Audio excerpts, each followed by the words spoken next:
सभी को यीशु मसीह के मीठे और मधुर नाम में मेरा सलाम। मैं विश्वास करता हूँ आप जहाँ कहीं भी है, आप स्वस्थ है, आप सुरक्षित है और इस समय आप परमेश्वर के वचन को ग्रहण करने के लिए तैयार हो चुके हैं। हालेलुया।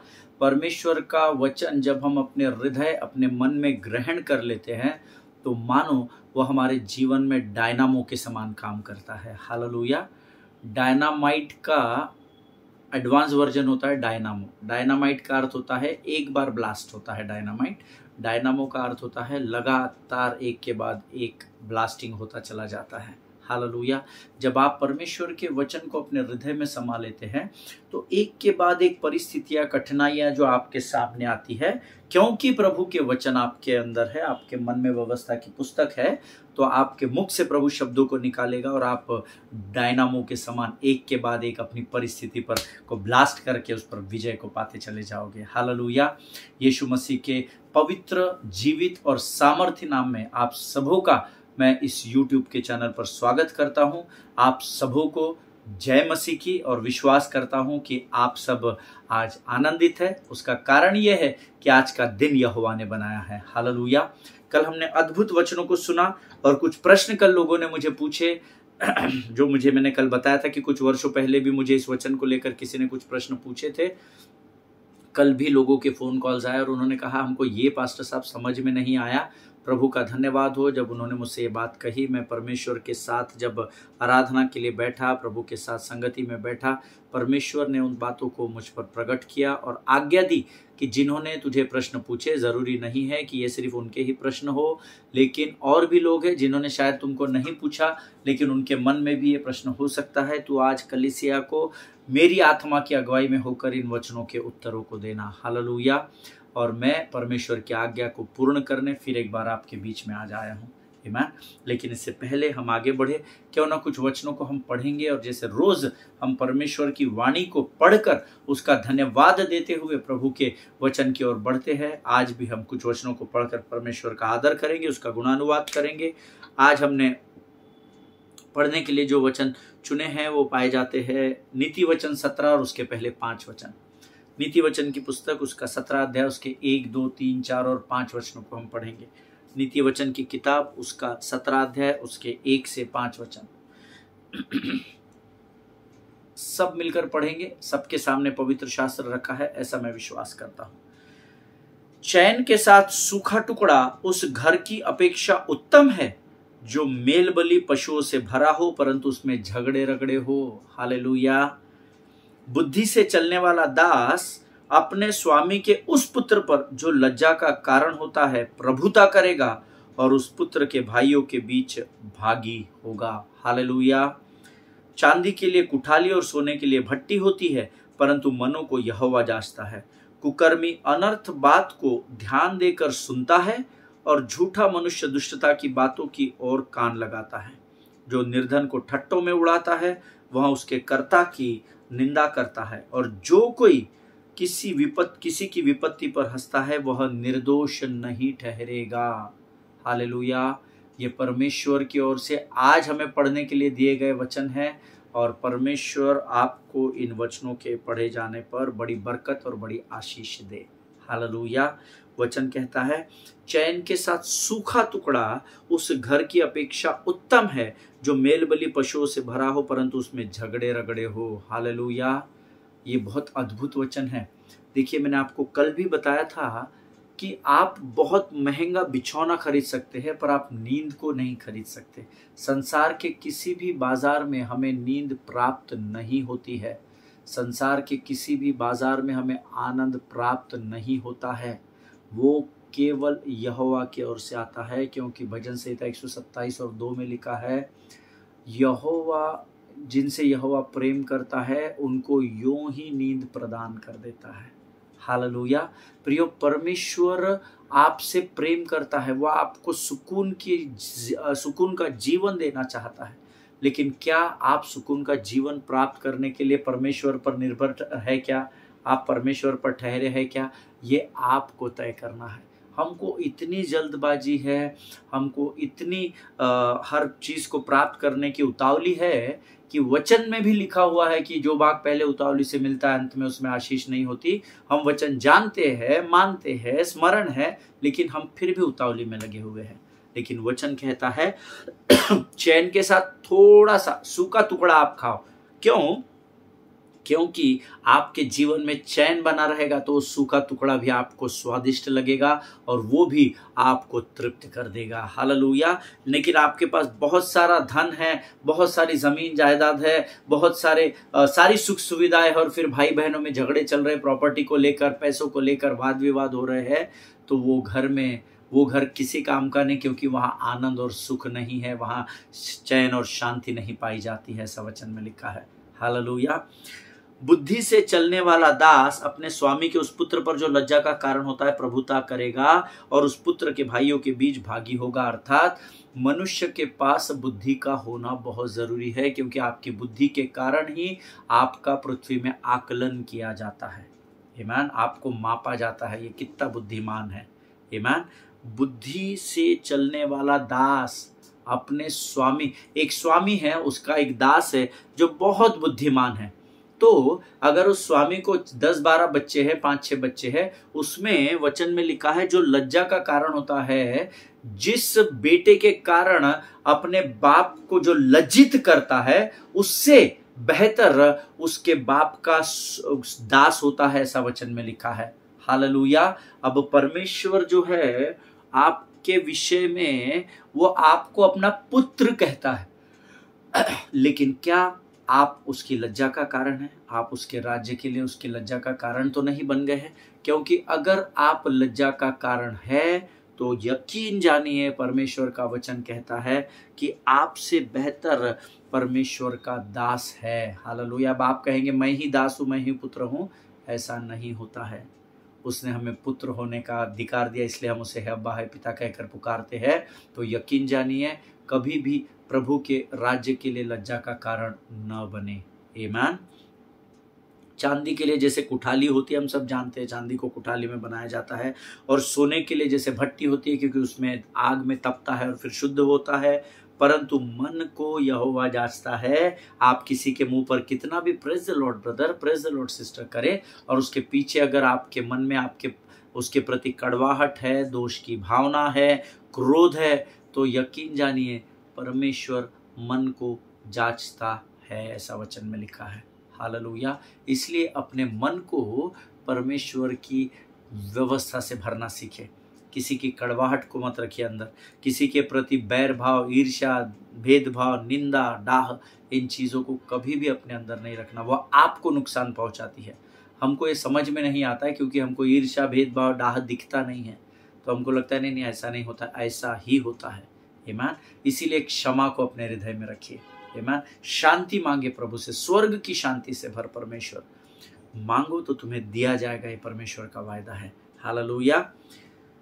कुकर्मी अनर्थ बातों को ध्यान देकर सुनता है और झूठा। देखिए, जो लोग चुगली चकारी करने में बड़े माहिर होते हैं, अधिकांश लोग, और मैं धर्मियों की बात कर रहा, संसार की बात नहीं कर रहा है ना, मैं धर्मियों की बात कर, अधिकांश लोग है ना, उनको दूसरों के घरों में क्या चल रहा है, दूसरों की सेवकाई में क्या चल रहा है, किस पास्टर ने कितनी शादियां कर ली है, कौन से वर्शिप लीडर ने क्या कर लिया, इसमें ही वे ज्यादा व्यस्त होते हैं। लेकिन वचन कहता है जो कुकर्मी होता है ना, वो अनर्थ की बातों को, जब आपके पास कोई आकर किसी की चुगली करता है और आप उसको एंटरटेन करते हैं, तो ये पहला शब्द आपके जीवन पर सटीक फिट होता है, आप कुकर्मी हैं। मैंने नहीं कहा, मुझे दोष नहीं देना, परमेश्वर के वचन में लिखा है कुकर्मी अनर्थ फालतू की बातों को बड़ा ध्यान, ऐसा, अच्छा उनके घर में ऐसा हुआ, अच्छा उनके चर्च में ऐसा चल रहा है, हमको लगता नहीं पास्टर को देख के, अच्छा उनके चर्च में वैसा चल रहा है, हमको लगता नहीं सिस्टर को देख के।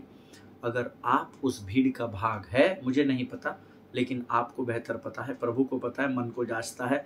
अगर आप उस भीड़ का भाग है तो आप कुकर्मी कहलाते हैं। ऐसा वचन कहता है, मैं नहीं कहता, मुझे अधिकार नहीं है आप सुकर्मी है या कुकर्मी है कहने का। आमीन। क्योंकि मैं सिद्ध नहीं हूं तो मैं आपका न्याय नहीं कर सकता। लेकिन जो वचन हम पढ़ रहे, कुकर्मी अनर्थ बातों को, नेवर एंटरटेन सच पीपल, जो दूसरों की नुक्ताचीनी करने, चुगली चकारी करने आते हैं। आप कई लोग बोलते नहीं हम सुन लेते हैं पास्टर, हमारा काम है हम सुनते हैं, पर हम किसी को बोलते नहीं है। यकीन जानिए शत्रु आपसे अधिक चालाक है, वो धूर्त है। वो जो बातें आपके कान में डस्टबिन में की तरह गई है ना, जो कूड़ादान आपके अंदर, कूड़ादान के समान कचरा जो अंदर गया है ना, ये धीरे धीरे आपके अंदर कड़वाहट को तैयार करेगा। इस बात को याद रखिएगा। आमीन। इसीलिए कुकर्मी अनर्थ की बातों को, फालतू की बातें नहीं, जीवन की बात कर रहे हैं तो लोगों के साथ बैठना सीखे, अच्छी संगति का चुनाव करना सीखे। आमीन। आगे लिखा है, झूठा मनुष्य दुष्टता की बातों की ओर कान लगाता है। हालेलुया। उसको बड़ा मजा आता है। अच्छा ऐसा है, फिर वो और तेल मसाला लगा के और आगे उस व्यक्ति के बारे में बताता है। कभी भी ऐसे भीड़ का भाग नहीं बनना। परमेश्वर आपके मन को जांचता है। उतना उसका आधा समय प्रभु के साथ बैठ जाओ आराधना करने, बल्ले बल्ले हो जाएगी आपकी। हालेलुया। आगे 5वां वचन कहता है, हाँ ये बहुत इंपॉर्टेंट है, मेरे बाइबल में अंडरलाइन है, इसको हाईलाइट करे। जो निर्धन को ठट्टों में उड़ाता है वह उस निर्धन के बनाने वाले की ठट्टा करता है या निंदा करता है, ऐसा लिखा है। अर्थात अगर कोई निर्धन व्यक्ति है, उसके पास धन नहीं है, उसको धन की जरूरत है, वो आपके पास आता है और आपके पास होकर भी अगर आप उसकी सहायता न करते हुए उसको ठट्टे में उड़ाते हैं, तो आप उस व्यक्ति की निंदा नहीं कर रहे पर उसके बनाने वाले की निंदा कर रहे हैं।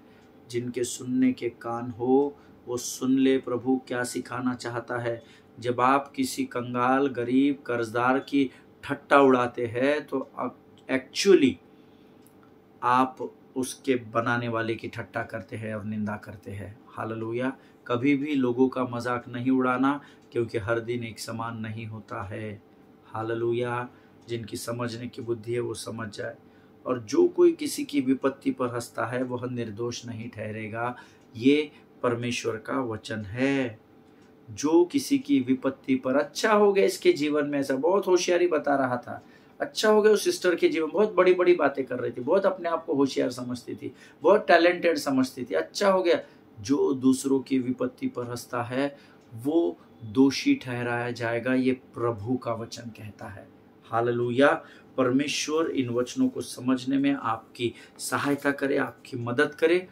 ये बहुत अद्भुत वचन है जो आज हमको परमेश्वर ने दिए हैं, और मैं प्रभु से प्रार्थना करूंगा कि ये जो वचन आज हमने पढ़े हैं, परमेश्वर इसके द्वारा आपको बड़ी बरकत और बड़ी आशीष दे, क्योंकि ये बहुत ही अद्भुत वचन है प्रियो। जो किसी की विपत्ति पर हंसता है वह निर्दोष नहीं ठहरेगा, ये परमेश्वर का वचन है। हालेलुया। 6वां वचन बहुत अद्भुत है, मैंने दोबारा इसको हाईलाइट किया, प्रभु ने मुझे सिखाया। अभी कुछ बातें आपको बताते समय प्रभु मुझे बता रहा था। आमीन। So let us pray. ये समय है जब हम प्रभु को इन वचनों के लिए धन्यवाद देंगे और आने वाले वचनों के लिए अपना समर्पण करेंगे। Let us pray. खुदावंद प्रभु यीशु मसीह के मीठे मधुर जीवित नाम के लिए फिर एक बार तेरा धन्यवाद देते हैं राजा। प्रभु धन्यवाद देते और विश्वास करते हैं इस समय तेरी उपस्थिति हमारे मध्य में है और तेरी आंखें हम पर लगी है राजा। प्रभु जी इस समय हम प्रार्थना करते हैं परमेश्वर पिता, जो वचन आज तूने हमें दिए है उसके लिए हम तेरा धन्यवाद देते हैं। यह अद्भुत वचन प्रभु तूने फिर एक बार आज हमें वचनों के द्वारा सिखाया, हम तेरा गुणानुवाद करते हैं। इस समय प्रार्थना करते हैं परमेश्वर पिता आने वाले वचन के लिए। प्रभु जी हमारे जीवन में आज जो वचन तू बोने जा रहा है उसके द्वारा हमें सामर्थ्य दे, बल दे, और जो वचन हम सीखते हैं वो हमारे जीवन के द्वारा दूसरों के लिए आशीष का कारण बन सके। ऐसी प्रार्थना में नासर के नाम से करते हैं। सारी बातों में महिमा तुझको देते हैं। इस समय हम अपने आप को यीशु मसीह के लहू में सुरक्षित करते हैं और विनती को धन्यवाद के साथ हमारे उद्धारकर्ता जीवित परमेश्वर यीशु नासरी के मीठे और पवित्र नाम में मांगते हैं। सुनिए और बड़ी दया से ग्रहण करें। आमीन। हालेलुया। परमेश्वर आप सबों को बड़ी बरकत और बड़ी आशीष दे। मेरा विश्वास है आप स्वस्थ हैं, आप सुरक्षित हैं। कल हमने लूका रचित सुसमाचार उसका 9वां अध्याय उसका 5वां वचन पढ़ा था, और मुझे यकीन था कि आप में से लोग मुझे ये प्रश्न पूछेंगे जो मुझसे कल पूछा गया। हम लोग विक्ट्री और रिजेक्शन इस अध्ययन को कर रहे हैं, आप सबों को पता है। और हमने कल लूका रचित सुसमाचार उसका 9वां अध्याय उसका 5वां वचन पढ़ा था। आज हम उस वचन के द्वारा शुरू करेंगे और मैं चाहता हूं जल्दी से आप इस वचन को निकाल ले। The gospel of Luke chapter 9 verse 5 says, और जिस किसी घर में तुम उतरो वहीं रहो और वहीं से विदा हो। जो कोई तुम्हें ग्रहण न करेगा उस नगर से निकलते हुए अपने पाँव की धूल झाड़ लो कि उन पर गवाही हो। किन पर? जिनके स्थान पर आपने पाँव की धूल को झटक लिया है, झाड़ लिया है, डस्ट ऑफ कर लिया, ब्रश ऑफ कर लिया है। आमीन। और मैंने आपसे कल कहा था परमेश्वर ये डस्ट ऑफ करने के लिए इसलिए कहता है, धूल को झाड़ने के लिए इसलिए कहता है, क्योंकि अगर वो धूल आपके ऊपर जमी रह गई तो कड़वाहट में बदल जाएगी। कड़वाहट आएगी तो दोष की भावना आएगी, दोष की भावना आएगा तो आप क्रोधित होंगे, आप क्रोधित होंगे तो आप उसके ऊपर चिल्लाएंगे, और अगर आप क्रोधित हो गए तो आपका क्रोध पाप में शत्रु बदल देगा और आप पाप में न पड़े। इसलिए परमेश्वर यहाँ पर अपने चेलों को सिखाता है, कोई बात नहीं, हर दरवाज़ा तुम्हारे लिए नहीं खुलेगा, हर आदमी तुम्हें हंसकर ग्रहण नहीं करेगा, लेकिन जहाँ कहीं भी तुम्हारे साथ तुम्हारे योग्यता, तुम्हारे अधिकार, तुम्हारी सामर्थ, तुम्हारे अभिषेक का आदर न हो जो मेरी ओर से आया है, तो तुम वहाँ पर कड़वाहट को नहीं स्वीकार करना, उस स्थान से परे हो जाना, जाते समय वहाँ का वहीं छोड़ देना। हालेलुया। जिनके सुनने के कान हो वो सुन ले प्रभु क्या कहना चाहता है। मैंने आपसे कल कहा था कि अगर आपके अंदर कड़वाहट और दोष की भावना रहेगी, then you will never be able to progress in your life. तो आप आपके जीवन में कभी भी उन्नति को प्राप्त नहीं कर पाएंगे। आमीन। देखिए, परमेश्वर के वचन को अगर आप गंभीरता को, परमेश्वर के वचन की गंभीरता को अगर आप समझते हो, तो यहाँ पर लिखा हुआ है कि आपको उस धूल को सिर्फ अपने लिए झाड़ना या झटकना नहीं है, उतना ही नहीं करना है। ध्यान से फिर से पढ़ेंगे, क्यों करना है, क्यों धूल को झटकना है। मैंने आपसे कहा था, मुझे किसी ने प्रश्न पूछा था, और कल भी किसी 2-3 लोगों ने मुझे फोन करके प्रश्न पूछा, हमको समझ में नहीं आया, जो हम आज सीखेंगे। तो गॉस्पेल ऑफ लूक सेज, जो कोई तुम्हें ग्रहण न करेगा, उस नगर से, उस स्थान से निकलते हुए अपने पाँव की धूल झाड़ लो कि उन पर गवाही हो। हालेलुया। अपने धूल को इसलिए झटकना है कि उन लोगों के सामने तुम गवाही दे सको। आमीन। इसका अर्थ क्या है पास्टर जी? ये मुझे कल कुछ लोगों ने पूछा था कि हमें समझ में नहीं आया पास्टर साहब कि वहां धूल झटक लो का अर्थ क्या होगा। तो मैंने उनसे कहा मैं आपको कल बताऊंगा। आमीन। इसका अर्थ है, जिन लोगों ने मुझसे प्रश्न पूछे थे कल, वो ध्यान से सुने, आप उस स्थान पर, उस शहर में, उस घर पर अपनी धूल को झटक लेना कि उन पर गवाही हो। इसका अर्थ है, जब कोई आपको अस्वीकार करे, अस्वीकृत करे, जब कोई आपको रिजेक्ट करे, तो जब आप उस स्थान से बाहर निकलो तो धूल को वहीं झाड़ लो। धूल को वहीं झाड़ने के लिए कह रहा है प्रभु, ताकि उस स्थान से कड़वाहट या अपराध की भावनाओं को लेकर आप साथ न निकलो। आमीन। जिसके कारण उन लोगों पर जिन्होंने आपके दानों और वरदानों को, आपकी बुलाहट का, आपके अभिषेक का आदर नहीं किया, उन पर आपकी गवाही हावी हो सके। हालेलुया। आमीन। वो तो दुनिया को बताते घूमेंगे, अरे हमारे पास आए थे पास्टर, हमने भगा दिया, अरे वो सिस्टर आई थी हमारे पास, हमने बोला नहीं नहीं आप नहीं चलते हमको, हमने उनको भगा दिया। वो दुनिया में होशियारी की बातें करते हुए घूमते फिरेंगे, लेकिन आपको प्रभु कहता है कि तुम अब उस धूल को वहीं झटक लो, ताकि जब अगली बार को वो तुमको मिले या मुलाकात करे, तो मैं, क्योंकि तुमने उस कड़वाहट को, उस दोष की भावना को और क्रोध की बातों को वहीं झटक दिया है, तो मैं तुम्हारा स्वर्ग का परमेश्वर तुम्हें उनके सामने ऊंचा और बड़ा कर दूंगा। हालेलुया। आमीन। भले ही देखिए, आपके अंदर जो दान वरदान है, अभिषेक है, जो कुछ भी टैलेंट्स और गिफ्ट्स है, वो आपके नहीं है, वो परमेश्वर ने आपको दिए हुए हैं। और अगर सामने वाला व्यक्ति उसका आदर करना नहीं जानता, तो ये उसकी समस्या है। आपको बुरा मानने की जरूरत नहीं जब आपको रिजेक्ट किया जाता है। इसीलिए हम सीख रहे हैं कि उस रिजेक्शन के ऊपर कैसे विजय को पाना है। वहां की धूल वहीं झटक दो। क्या होता है, वहां की धूल हम जब लेकर जाते हैं तो हम सोचते हुए निकलते वहां से, यार अभी तक मेरे साथ अच्छा बर्ताव कर रहे थे, मेरे से काम निकाल लिया, अपने काम सफल कर लिए, अब मुझे झटक रहे हैं, और वो नासूर बनता जाएगा, है ना। वो छोटा सा विचार आपके अंदर कड़वाहट को, वो रिजेक्शन जो है ना, बहुत डेंजरस है। आपको लगेगा कि चल ठीक है, चल रहे, तेरे जैसे बहुत है, मैं कहीं और जाके सेवा, आप जाएंगे, पर अगर आपके अंदर वो धूल जमा रहेगी आपके ऊपर ना, तो वो आपको बर्बाद कर देगी।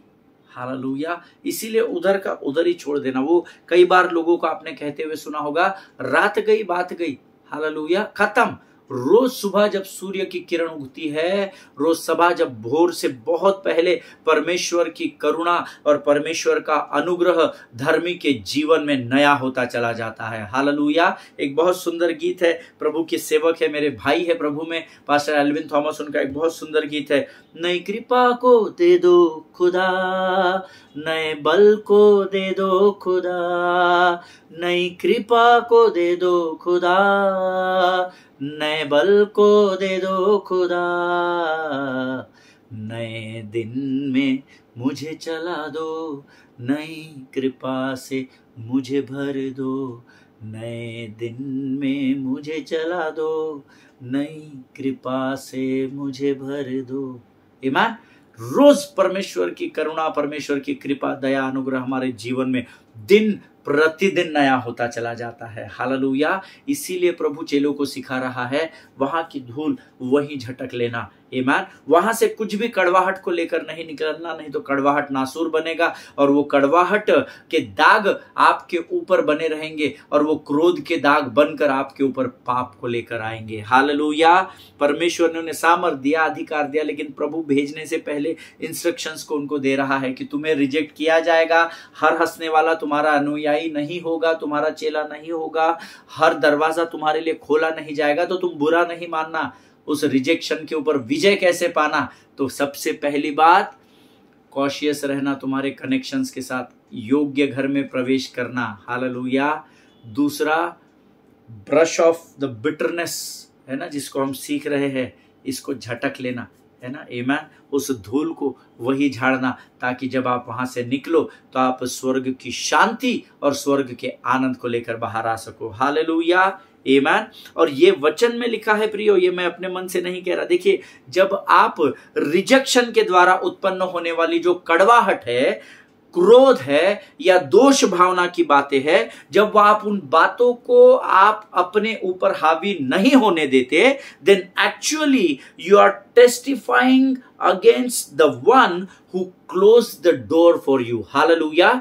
जब आपको कोई रिजेक्ट करता है, आप कहीं जाते हैं और आपको रिजेक्ट किया जाता है, तो आप जब क्रोध और दोष की भावना में नहीं रहते और जब आप वहां से धूल को झटक कर वहां से निकल पड़ते हैं, तो एक्चुअली आप अपने जीवन की गवाही को उन पर दे रहे हैं कि देखिए, आपने भले ही मेरे लिए दरवाजा बंद कर दिया, पर मेरे हृदय में आपके प्रति कोई कड़वाहट या दोष भाव या बैर नहीं है। भले ही ये व्यक्ति इसको लग रहा है, देखो मैंने इसके लिए दरवाजे बंद कर दिया, इसकी सेवकाई खत्म, ये कल से कुछ नहीं कर सकेगा, इसका प्रमोशन गया, अब इसकी नौकरी भी चली जाएगी, चाहे किसी भी क्षेत्र हो, संसार में या प्रभु की सेवकाई में। लेकिन जब आप उस धूल को वहीं झटक देते हैं, तो actually literally you are testifying against the one who has closed the door before you. Hallelujah. जिसने आपके सामने दरवाजे को बंद कर दिया और आपको अस्वीकृत कर दिया। जब आप उस धूल को, उस कड़वाहट को वहीं झटक कर सीधे मन से, सुकून से, परमेश्वर की शांति से वहां से निकल जाते हो, तो एक्चुअली आप उसके सिर के ऊपर अंगारों को बरसाते हो। हालेलुया। जिनके सुनने के कान हो वो सुन ले। आर्ग्यूमेंट नहीं करना, झगड़ा नहीं कर, ये बाबा दरवाजा खोल, ऐसा कैसा नहीं, मैं कैसा नहीं प्रार्थना करूंगा, मेरे को कैसी प्रार्थना नहीं देंगे, सबको प्रार्थना दे रहे, मैं जबरदस्ती स्टेज पर चढ़, never do that, never do that. मैंने देखा है लोगों को 22 वर्षों की सेवकाई में, झगड़े करते हैं। स्टेज का बुखार, सबसे बड़ा बुखार, ये वायरल चल जाता है, आता है, दवाई से चला जाता है। स्टेज का बुखार अच्छों का नहीं गया, जिनके जीवनों को शत्रु ने बर्बाद कर दिया। ईमान। स्टेज के लिए बड़े भूखे हैं लोग, भयंकर। अभिषेक हो ना हो, बुलाहट हो ना हो, उसको कैसे दिया प्रार्थना करने के लिए? मेरे चर्च में 500 लोग हैं, मैंने डोनेशन दिया है, मुझे क्यों नहीं प्रार्थना करने दिया? ये छोटा सा 50 लोगों का चर्च चलाता है, इसके ऊपर कोई कॉलिंग नहीं है, इसका कोई वजूद नहीं है, छोटा सा चर्च है, फिर भी इसको कैसे दिया? मुझे दो, नहीं तो मैं ज़बरदस्ती चढ़ जाऊंगा और तमाशे कर दूंगा। ऐसे बोलने, मैंने ऐसे भी लोग देखे हैं जिनको स्टेज पर बुलाया भी नहीं जाता, प्रोग्राम शुरू होने के पहले स्टेज पर आकर बैठ जाते हैं। हालेलुया। और ये आपने भी अपने सेवकाई में अनुभव किया होगा।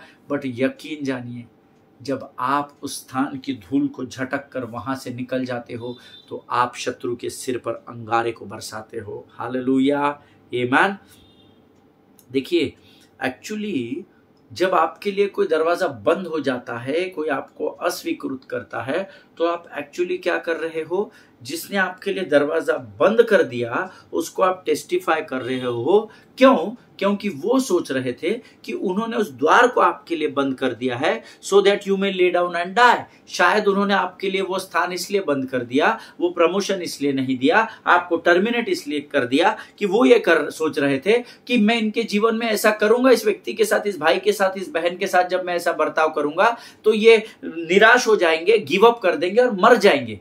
हो सकता है वो सोचकर उसने आपके लिए दरवाजा बंद कर दिया। They may thought that the rejection would make you give up and quit the race. Hallelujah. कई लोग ये सोचकर आपको रिजेक्ट कर देते हैं कि इसने ऐसा किया है, उसने वैसा किया, इसने पास्ट में ये किया था, वो किया था। वो खुद आपसे ज्यादा पापी होते हैं, उनके पापों का पिटारा बड़ा होता है, पर वो न्यायी बन बैठते हैं। हालेलुया। और वो ऐसा सोचते हैं कि इसने ऐसा किया, हम इसको अभी सेवकाई में नहीं लेंगे, हम इसको अपनी टीम का भाग नहीं बनाएंगे, हम इसको प्रमोशन नहीं देंगे, हम इसके साथ काम नहीं करेंगे। ये सोचने के द्वारा एक्चुअली वो आप सोचते हैं कि आप क्विट कर जाएंगे, आप अपने आप को उस स्थान से दूर कर देंगे और आप वहां से बाहर। एक्चुअली पता है अक्सर लोग ऐसा क्यों करते हैं? क्योंकि वे आपसे डरते हैं। हालेलुया। कई लोगों को लगता है अरे ये बहुत अच्छा आराधक है, लेकिन ये गाएगा तो फिर मुझे गाने नहीं मिलेगा, तो कुछ तो भी काड़ी करके आपको स्थान से हटाने की कोशिश करेगा। ये कमजोर लोगों का काम है। आप उस भीड़ का भाग कभी भी नहीं बनना। Amen. Always learn to love people, share the love of Christ. Amen. Yeshu के प्रेम को बांटना सीखिए। जो कुछ आप कर सकते हैं करिए, लेकिन जहां पर प्रभु के दानों वरदानों का अभिषेक और अधिकार और सामर्थ का जो आपके अंदर प्रभु ने रखे उसका अनादर होता है, वहां की धूल वहीं झटकना सीख लीजिए। हालेलुया। आमीन। सी, जब आपको कोई प्रतिकार करता है, जब आपको कोई दुत्कार देता है, रिजेक्ट कर देता है, but when you get over it and keep moving forward in your life, लेकिन जब उस बंद दरवाजे को आप प्रतिकार नहीं करते, आर्ग्यूमेंट नहीं करते, और आप वहां से धूल को झटक कर जब आप वहां से निकल जाते हो, तो वहां की कड़वाहट भी वहीं छूट जाती है, वहां का बैर भाव भी वहीं छूट जाता है, वहां की दोष भावना और क्रोध भी वहीं छूट जाता है। और जब आप उस पर विजय को पा लेते हो और अपने जीवन में आगे बढ़ने लगते हो, that means actually you are testifying against them. Hallelujah. इसका अर्थ होता है कि उस धूल को झाड़ कर वहां से निकल जाना ताकि उन पर तेरी गवाही भारी हो। हालेलुया। ये अर्थ है। जिन लोगों ने मुझे कल पूछा था कि उनके ऊपर गवाही हो, ऐसे इस वचन का अर्थ क्या है? जब हम वहां से निकल जाएंगे तो उनके जीवन में भला हमारी गवाही कैसे रहेगी? उसका अर्थ ये है, वो लोग ये सोच रहे हैं कि आपके लिए हमने दरवाजे बंद कर दिए, अब आपका कुछ नहीं होगा, आप क्विट करेंगे, आप जीवन त्याग देंगे, आप सेवकाई छोड़ देंगे, आप इधर हो जाएंगे, आप उधर बर्बाद हो जाएंगे, खत्म हो जाएंगे। लेकिन जब आप वहां की धूल, जो बर्ताव आपके साथ किया गया है, उस धूल को आप वहीं झटक दोगे, बिना क्रोध, बिना कड़वाहट, बिना दोष भावना के जब आप वहां की धूल को झटक कर निकल जाओगे, तो क्या होगा? वो क्रोध, वो कड़वाहट, वो दोष भावना उन्हीं के जीवन पर बनी रहेगी। और जब वो अगली बार आपको देखेंगे तो वो और तिलमिला उठेंगे, क्योंकि अब वो क्रोध की भावना, वो धूल आप वहीं छोड़कर आए हैं। आपको परमेश्वर आगे की ओर बढ़ाता चला जाएगा और ये गवाही उनके जीवन में आप रखेंगे। हालेलुया। आमीन। परमेश्वर इस बात को समझने में आपकी सहायता और मदद करे। जब आप लगातार इस रिजेक्शन को दबाते चले जाओगे, तो आप विजय से विजय की ओर बढ़ते चले जाएंगे। Remember, the one who have rejected you has not the final से ओवर योर लाइफ। आमीन। जिसने आपको एक बार दुत्कार दिया, अस्वीकृत कर दिया, वो कोई आपके जीवन का अंतिम समय नहीं है, या उसके शब्द आपके जीवन का दिशा और दशा तय नहीं करते हैं। पर हमको इतनी भूख है आगे बढ़ने की, हमको कैसे रिजेक्ट किया, ऐसा कैसा हो गया, ये कैसा? अभी हम आने वाले समय में सीखेंगे। और एक बात मैं आपके साथ बांटूंगा, एक या दो बातें और बांटूंगा, तो शायद आपको और ये बात क्लियर हो। नेवर एवर, कभी भी अपने जीवन में उस कड़वाहट को अपने ऊपर हावी मत होने दे। उधर की धूल को उधर ही झटक। अच्छा पास्टर, आप मुझे, वो पास्टर ने कहा था कि आपको यहाँ पर ऑफरिंग सॉन्ग गाना है इसलिए नहीं ब्रदर, हमने किसी और को बोल दिया, आप जा सकते हैं, आप नहीं गाएंगे। ऐसा कैसा नहीं गाऊंगा, पास्टर ने मुझे बोला था, लगाओ उनको फोन, ये करो, मैं अपना काम छोड़ के आया, छुट्टी लेके आया। Never do that. आमेन। अच्छा ऐसा क्या बात, सब आपने किसी और को बता दिया, ठीक है कोई बात नहीं, उधर की धूल को उधर ही झटक दो। हालेलुया।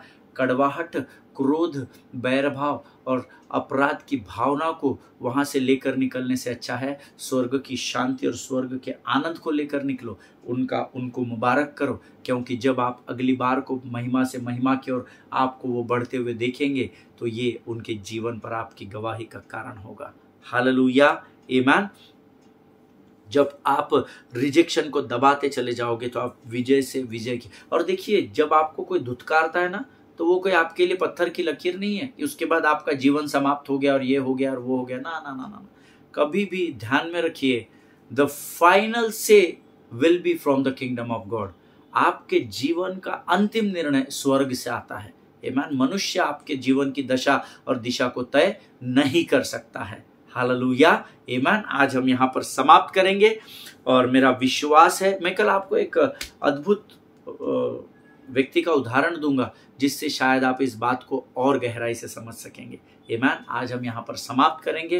मेरा विश्वास है आज के इन वचनों के द्वारा प्रभु की आत्मा ने जरूर आपको आशीषित किया है। ये समय है जब हम अपने सिरों को झुकाएंगे और हम प्रार्थना करेंगे। Let us pray. खुदावंद प्रभु यीशु मसीह के मीठे मधुर और जीवित नाम के लिए हम तेरा धन्यवाद करते हैं। फिर एक बार अद्भुत बातों को आज तूने हमको सिखाया और हमारे जीवन में सामर्थ और बल को उंडेला। हम तेरे नाम का गुणानुवाद करते हैं। जितनों ने सुना उन्हें आशीष दे परमेश्वर पिता। प्रभु जी, ये वचन हमारे जीवन के अंत तक हमारे जीवनों में बने रहे, ऐसी प्रार्थना हम यीशु नासरी के नाम से करते हैं। राजा, सारी बातों को हम तेरे चरणों में समर्पित करते, अपने आप को यीशु के लहू में सुरक्षित करते और विनती को धन्यवाद और पूरे विश्वास के साथ हमारे उद्धारकर्ता जीवित परमेश्वर यीशु नासरी के मीठे और पवित्र नाम में मांगते हैं। सुनिए और बड़ी दया से ग्रहण करें। आमीन आमीन। हालेलुया। परमेश्वर आप सबों को बड़ी बरकत और बड़ी आशीष दे।